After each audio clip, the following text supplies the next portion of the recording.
Estamos de volta com o Vida Melhor, transmitido ao vivo para todo o Brasil pela Rede Vida de Televisão. Se você por acaso ligou a sua TV agora e pensou, cadê a Cláudia Tenório? A Cláudia está na Holanda participando das gravações do novo filme do André Rieu. Ela volta na terça-feira. Enquanto isso, a gente fica aqui se divertindo. A Cláudia pediu pra gente cuidar aqui do Vida Melhor. Falou, amor, cuida lá do programa pra mim, cuida do pessoal de casa. Eu falei, mas é claro, eu adoro, eu me divirto, fico muito feliz e me sinto honrada até em estar aqui. Então, terça-feira, a Cláudia está de volta. Bom, como nós falamos no comecinho do programa, este mês é celebrado o Julho Amarelo. E uma campanha promovida pelo Ministério da Saúde tem o objetivo de conscientizar a população sobre a importância da prevenção, do diagnóstico e do tratamento das hepatites virais, que são doenças que consistem na inflamação do fígado. As hepatites A, B e C são os tipos mais comuns aqui no Brasil e possuem formas distintas de transmissão, podendo atingir o fígado de maneiras diferentes. E hoje, para entender de fato quais são essas diferenças e aprendermos como fazer a prevenção, convidamos ele que é infectologista, membro da diretoria da Sociedade Paulista de Infectologia, atua no Instituto de Infectologia Emílio Ribas em assistência e pesquisa clínica, participa do Comitê de Hepatites Virais da Sociedade Brasileira de Infectologia. Seja muito bem-vindo, que currículo, né? Estamos muito bem acompanhados com o Dr. Mário Peribanês Gonzalez. Tudo bem, doutor? Tudo bem, Monieri. Não vamos levantar para dar um beijo, mas se sinta beijado e abraçado. Muito obrigado. Seja muito bem-vindo aqui ao programa. Muito obrigado por cederem esse espaço para essa campanha do Ministério da Saúde. Como você bem ilustrou na sua introdução, você introduziu muito bem, nós temos um problema de saúde pública importante no Brasil, que são as hepatites virais. E são, principalmente no Brasil, nós temos as hepatites A, B e C. E são causadas por vírus diferentes. E como você bem colocou, são vírus diferentes, com modos de transmissão diferentes, com meios de se prevenir diferentes e com tratamentos diferentes, né? São doenças distintas, apesar de serem hepatites virais e vírus que têm uma predileção pelo fígado. Doutor, então vamos, acho que, começar entendendo o que é uma hepatite. Se fala muito em hepatite, mas as pessoas desconhecem exatamente o que significa essa doença. Então conta pra gente, o que é uma hepatite? Tudo que tem esse sufixo "ite" é inflamação, né? E hepato é o fígado, então é a inflamação do fígado. O fígado pode ser inflamado por várias causas, né? No caso, as mais comuns aqui no Brasil são as hepatites virais. E as mais prevalentes são a A, B e C, né? Então, na verdade, as causas de inflamação do fígado são várias. A gente não pode esquecer também da hepatite alcoólica, tem as hepatites autoimunes, tem várias formas de inflamação. Tem as hepatites medicamentosas, de pessoas que tomam remédio inadvertidamente, por conta própria, e podem ter inflamação do fígado. Mas a campanha do Ministério da Saúde é para alertar a população sobre a importância de fazer o diagnóstico e da importância de se prevenir das hepatites virais mais comuns, que são a A, B e a C. As mais comuns, principalmente aqui no Brasil, A, B e C, mas temos outras, a D e a E. Temos a D e a E. O vírus D, ele é um vírus que a gente chama de defectivo, ele não é um vírus completo, ele precisa do vírus B, então ele sempre vem junto com o vírus B. A gente não encontra esse vírus na região sudeste, sul e centro-oeste do Brasil. Essa situação a gente encontra na região norte, em populações que vivem na região norte do Brasil. Lá ela pode ser importante, mas ela é prevenível também quando a gente previne a hepatite B. Então, se previne a hepatite B, você também previne a hepatite D. E a hepatite E, nós temos muito poucos casos notificados no Brasil de hepatite E. É uma doença de transmissão por água contaminada e, felizmente, nós não temos muitos casos aqui no Brasil. Ainda bem. Doutor, e como que eu faço para saber se eu estou com hepatite? Quais são os sintomas? Bom, vamos falar da A, isso que eu ia falar, porque como são muitas, né? Então vamos separá-las. Vamos às mais comuns aqui no Brasil, que eu acho que atinge a maior parte da população, e a gente consegue esclarecer de uma forma melhor. Então vamos falar primeiro da hepatite A. Peraí, os sintomas são diferentes? Os sintomas da hepatite aguda são sempre semelhantes. A hepatite crônica não dá sintoma. A pessoa tem uma doença silenciosa. Então tá, só pra gente saber, porque de repente quem tá em casa, a hora que você for explicar A, B e C, já fala, peraí, então de repente eu me encaixo mais nessa ou naquela. Mas vamos lá, conte pra gente. Eu vou falar da A primeiro, que ela é diferente da B e da C. Certo. Então, a hepatite A, ela é transmitida por água contaminada. por fezes, na verdade. Então, águas que contêm coliformes fecais ou até mesmo transmissão sexual, né? Então, nós temos uma situação hoje no Brasil que a vacina da hepatite A é fornecida para crianças de até 2 anos de idade, de 15 meses a 23 meses. O objetivo do Ministério da Saúde é fazer com que essas crianças cresçam já imunes e, quando expostas ao vírus da hepatite A, não desenvolvam a doença.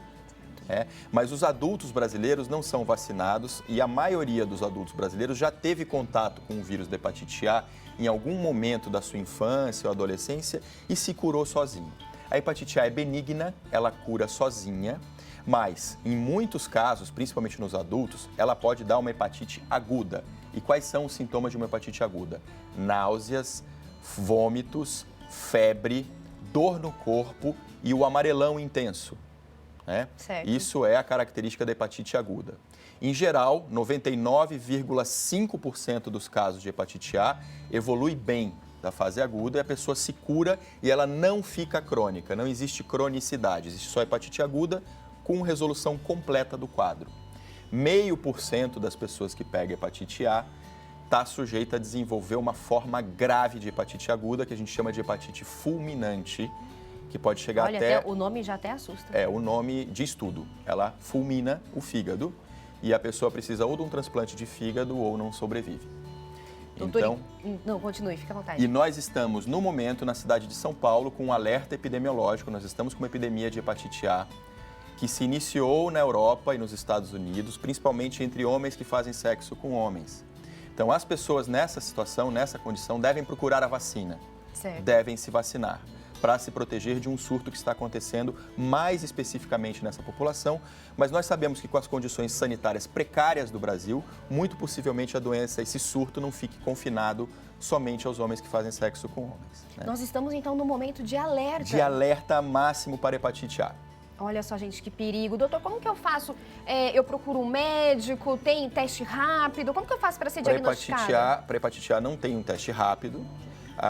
Teria que ser um teste de sorologia, né? Procurar um médico fazer um teste de sorologia, mas a vacina ela pode ser dada mesmo em pessoas que já tiveram um contato. Então, se a pessoa tem um acesso à vacina, ela deve se vacinar. Infelizmente, o SUS só dá a vacina para crianças de até 2 anos de idade ou pessoas portadoras do HIV ou com algumas outras condições de imunossupressão, como quimioterapia. Entendi. Gente, se você aí em casa, por acaso, tem alguma dúvida sobre a hepatite, só manda a sua pergunta. Aproveite que o doutor está aqui com a gente, tão gabaritado, para o nosso WhatsApp, operadora 11 950 45 18 40. Doutor, nós falamos sobre a hepatite A, que estamos aí em alerta. Já fiquei assustada, porque olha só, eu sou jornalista, leio de tudo, sei que nós estamos em um mês de prevenção e de alerta e não sabia que estamos numa situação tão grave. Imagina, então, quem não tem tanto acesso à informação. A situação não é tão grave porque a maior parte da população adulta brasileira já é imune naturalmente, né? Então, não temos uma situação tão grave. Já o alerta também extremamente importante é para as hepatites B e C. A hepatite B, essa sim é prevenível por vacina. A vacina é disponível para todas as pessoas até 49 anos de idade. Podem procurar essa vacina no posto de saúde. Preciso de uma indicação médica para tomar vacina? Basta se procurar o posto de saúde e falar, eu quero me vacinar para hepatite B. Certo. Então, essa vacina é disponível para pessoas até 49 anos de idade.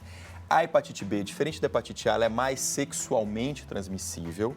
Então, é muito importante vacinar antes da puberdade. Vacinar antes da puberdade, antes do início das atividades sexuais. E essa é uma doença que também pode dar hepatite aguda e ela pode ficar crônica em 10% dos casos. Ou seja, já aumentou a porcentagem.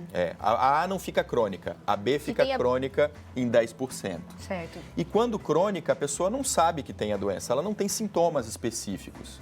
E aí é muito importante que daí, ao longo do tempo, vai evoluindo a doença no fígado, essa inflamação no fígado, ela vai como uma brasinha, lentamente evoluindo ao longo dos anos, e o fígado vai ficando fibrosado, como uma cicatriz. E ao longo dos anos ele pode perder a função dele, que a gente chama de cirrose. Certo. A mesma coisa acontece na hepatite C, só que ao contrário da B, 85% das pessoas que entram em contato com o vírus da hepatite C fica crônico. né? E dessas pessoas, 1/3 evolui para cirrose em 20 anos. Eu gostaria de mostrar uma imagem agora. O senhor trouxe uma imagem para mostrar essa Eu trouxe uma evolução, imagem, né? Quando se tem contato com a hepatite, da cirrose. Da cirrose, doutor? Da cirrose, lá, mostra essa da imagem. cirrose. Essa. Então, essa aí mostra o fígado numa evolução. F1 é o grau de fibrose 1 e F4 já é o grau de fibrose máximo, que é a cirrose hepática. E o que aconteceu ali? Ficou como o senhor disse, teve aquela... Cicatrização. A inflamação resulta em cicatrização. Certo. E a cicatrização é a substituição do tecido natural do fígado por fibrose, que é um tecido que não funciona para as funções do fígado. O que acontece? A pessoa para de produzir proteínas, a pessoa para de produzir fatores de coagulação, o fígado fica muito duro, então tem uma hipertensão do sistema da veia porta, com aquela ascite, barriga d'água, e a pessoa pode morrer de insuficiência hepática. Então, é muito importante que as pessoas com mais de 45 anos se testem para a hepatite C. Então, tem uma outra imagem que eu trouxe de um gráfico que mostra que a prevalência, a faixa etária no Brasil acima dos 40 anos é a faixa etária que foi mais exposta ao vírus da hepatite C. E nós temos uma situação no Brasil que só 15% dos brasileiros com hepatite C sabe que tem hepatite C. Isso é assustador. É assustador. Então, as pessoas que já tiveram alguma transfusão de sangue, que já sofreram algum tratamento muito prolongado de várias cirurgias, que já usaram drogas injetáveis, essas pessoas precisam procurar o posto de saúde e aí sim, existe o teste rápido, tanto para hepatite B quanto para hepatite C. E uma vez diagnosticadas, gente, existe tratamento. Isso que é o mais importante. Doutor, a gente já fala sobre o tratamento. O WhatsApp aqui da Rede Vida tá assim, ó, todo mundo perguntando. Eu vou dar um recadinho, uma pausa rápida para o senhor tomar uma aguinha. Ótimo. E a gente já responde todas essas perguntas e vamos falar também sobre o tratamento. Vamos continuar, então, o nosso bate-papo com o doutor Mário Peribanês Gonzalez, ele que está aqui com a gente respondendo todas as nossas dúvidas sobre hepatite. Doutor, enquanto eu seleciono aqui as perguntas, o senhor estava falando sobre o tratamento. Então tá bom, gente, estamos aí numa situação de alerta por conta da hepatite A. A C, o senhor disse que 15% apenas sabe que tem a doença. Mas então vamos correr para descobrir se tem ou não e tratar. Conta pra gente qual que é o tratamento. Então, vamos dividir mais uma vez pelas letras. A hepatite A não tem um tratamento específico. O tratamento é para os sintomas. A pessoa, em geral, quando está com hepatite aguda, ela passa muito mal. Sente muita náusea, não consegue comer, precisa se hidratar.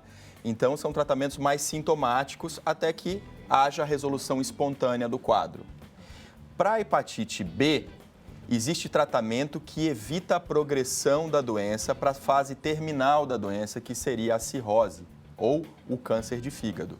Então, tratar a pessoa com hepatite B evita os desfechos letais, né, da doença. Então, é muito importante que as pessoas diagnostiquem e tratem. A questão que é boa lembrar da hepatite B é que a vacina é disponível, reitero, que é uma doença evitável por vacina.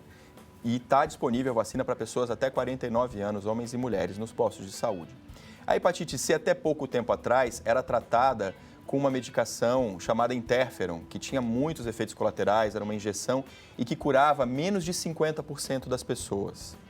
Hoje nós temos novos tratamentos, que são combinações de remédios por via oral, que são tratamentos de curto espaço de tempo, 12 semanas de tratamento, e que curam mais de 90% das pessoas. Eu estou falando curam, porque erradica o vírus do corpo da pessoa, com muito poucos efeitos colaterais. Então, o Ministério da Saúde está preconizando o tratamento, né? Tem uma prioridade para as pessoas que já têm um grau de fibrose mais avançada. Então, eu até mostrei essa imagem do fígado, né? Na fase inicial e na fase terminal. O remédio é fornecido para as pessoas que já estão com a doença mais avançada. Né? E com resultados, nós já estamos trabalhando desde 2014 no Brasil com essas medicações. E é muito importante que as pessoas que já tiveram alguma transfusão de sangue ou que já usaram droga na veia, que procurem tratamento, que procurem fazer o diagnóstico e, se tiverem a doença, procurarem o tratamento. Perfeito. Doutor, agora vamos responder algumas das perguntas aqui no WhatsApp.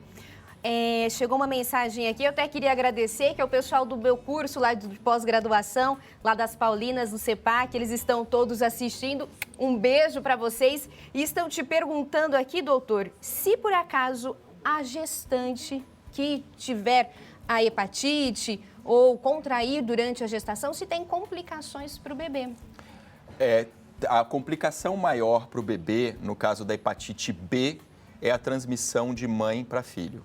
Então, se se descobre durante a gestação, é obrigatório fazer os testes de hepatite no pré-natal do Brasil. Então, os testes de hepatite, os testes de HIV devem ser realizados durante o pré-natal. Se é diagnosticada uma hepatite B, por exemplo, a criança, ao nascer, deve receber a gama-globulina hiperimune, que é um soro contra a hepatite B, e as 3 doses da vacina.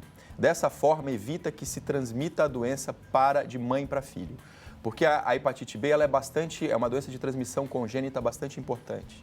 Então, nós temos populações, famílias que têm o vírus da hepatite B, onde houve a transmissão de mãe para filho. Então, é muito importante que haja essa vacinação. A hepatite C, durante a gestação, ela não afeta a criança, o bebê, mas ela pode ser transmitida em até 4% dos casos. Então, a criança vai ter que ser acompanhada durante um tempo com sorologias para ver se ela se curou espontaneamente, se foi assim, se o anticorpo que ela tinha era só da transmissão do anticorpo da mãe ou se ela realmente se infectou. Se estiver infectada, os tratamentos para a criança ainda não são disponíveis, só a partir dos 12 anos de idade. Então, é acompanhamento. É acompanhamento. E a hepatite A não tem nenhum problema. A hepatite E, que nós não temos no Brasil, ela pode causar problemas mais sérios de abortamento. No caso, Entendi. A hepatite E pode ter complicações. Então tá. Doutor, a Aline de Vinhedo está perguntando, já que a gente está falando bastante dessa questão da vacinação, ela quer saber se a vacina tem validade. Se de repente precisa tomar uma dose, depois tomar outra. Boa pergunta, excelente pergunta. As vacinas imunizam pelo resto da vida. Então, se fizer as 2 doses da hepatite A e as 3 doses da hepatite B, a pessoa fica vacinada para o resto da vida. Inclusive, existe a vacina combinada A e B. A pessoa toma a mesma vacina, né? Na mesma injeção ela está vacinando para A e B. Tem uma outra pergunta aqui com relação à vacina. A pessoa não colocou o nome, mas o DDD é 38. Ela quer saber o seguinte: não sei se tomei a vacina já na vida. Posso tomar outra? Terei problemas? Uma superdosagem, de repente? Não existe problema com superdosagem da vacina, mas ela pode se testar, né? Pode procurar um atendimento médico e ver se tem o anticorpo ou não e, a partir daí, tomar a vacina. Então tá bom, mais seguro. Maria de Cascavel, Paraná. Ela diz o seguinte: eu tenho o vírus da hepatite B incubado. O médico disse que não transmite para ninguém. Isso é verdade? E não consigo saber de onde adquiri o vírus. A hepatite B, ela tem vários estágios. E aí o médico, de posse dos exames da pessoa, consegue dizer aonde que essa pessoa está em termos de estágio, de transmissão, de necessidade de tratamento. Então, eu não posso opinar no caso dela sem ver os exames dela, mas isso, em princípio, é possível. Então, tá bom. Uma outra pessoa também não colocou o nome, mas DDD 61, ela diz o seguinte: eu tive hepatite quando criança, não sei nem quantos anos, não foi grave. Minhas irmãs maiores que eu também tiveram, mas ficaram em estado mais grave. Nós temos o vírus, ela quer saber se ainda tem o vírus. Podemos transmitir ou pegar outro tipo de vírus? Ela quer saber se está imune, eu acredito, e se ainda que vai depender do... Em geral, essa hepatite que dá na infância é a hepatite A, que é essa hepatite benigna que transmite por água contaminada, né? Que é muito comum no Brasil. Infelizmente, a água que a gente muitas vezes tem contato, às vezes um alimento preparado com uma água contaminada já é o suficiente para transmitir para a família inteira e os irmãos um transmite para o outro. Então, essa hepatite que dá na infância, em geral, é a hepatite A, que é essa que eu falei, que é benigna, que cura em 100% dos casos, e a pessoa fica com um anticorpo, ou seja, imunidade contra esta hepatite para o resto da vida. Agora, são vírus diferentes, A, B e C. Então, o fato de ter tido hepatite A não impede que uma pessoa tenha hepatite B ou tenha hepatite C. Hepatite B, ela pode se prevenir por vacina, e a hepatite C, ela tem que ser... Eu não falei da prevenção da hepatite C, agora foi bom lembrar. Posso falar da prevenção? Rapidíssimo, é claro que pode, deve. Então, a hepatite C, ela é transmitida através do sangue contaminado, principalmente através de sangue contaminado. Então, pessoas que tomaram transfusão de sangue, usaram drogas na veia, mas existe um risco das pessoas na mesma casa, ao compartilhar instrumentos pérfuro-cortantes, como, por exemplo, alicates de unha, verdade, pinças. As manicures, tem que tomar muito cuidado. Isso é muito importante. Cada um tem que ter o seu kit de higiene pessoal. quem faz unha em manicure deve ter o seu kit, deve ir na manicure com o seu kit. Não deve usar o que tem lá. E a gente, quando vai cortar o cabelo, usar uma navalha, precisa realmente que abra a navalha na sua frente, que troque na sua frente, para você ter certeza que essa navalha não foi usada em outra pessoa antes. Doutor, muito obrigada. Nosso WhatsApp é assim, ó, cheio de perguntas, mas... Estou à disposição. Isso que eu ia falar, nós vamos passar os contatos, de repente tem o site infectologiapaulista.org.br, também tem o Facebook, Sociedade Paulista de Infectologia. Doutor, muito obrigada. Julho Amarelo, vamos, né, nos conscientizar. Agora sim, vamos dar um beijo, doutor. Obrigada, viu? Uma ótima sexta-feira para o senhor. Para você também. Tá bom? Muito obrigado. Vamos continuar aí.